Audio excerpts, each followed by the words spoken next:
আপনারা দেখছেন এসবি টিভির বিশেষ সংবাদ। টাকা দিলেই জন্মসনদ মিলবে, এটা হতে পারে না। পাসপোর্ট করতে পুলিশ ভেরিফিকেশন লাগবে।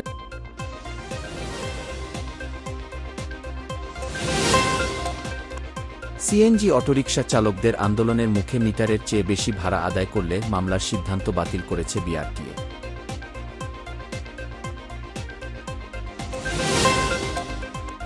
সরকারি প্রাথমিক বিদ্যালয়ে সহকারী শিক্ষক পদে চূড়ান্ত নিয়োগ ও যোগদানের দাবিতে জাতীয় জাদুঘরের সামনে সমাবেশ তৃতীয় ধাপে সুপারিশপ্রাপ্তরা।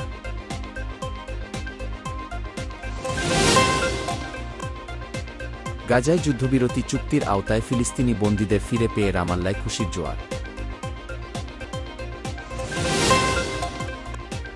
বাংলাদেশ ভারতসহ বিশ্বের বেশ কয়েকটি দেশের জন্য বরাদ্দ করা বড় ধরনের আর্থিক সহায়তা তহবিল বাতিল করেছে যুক্তরাষ্ট্র।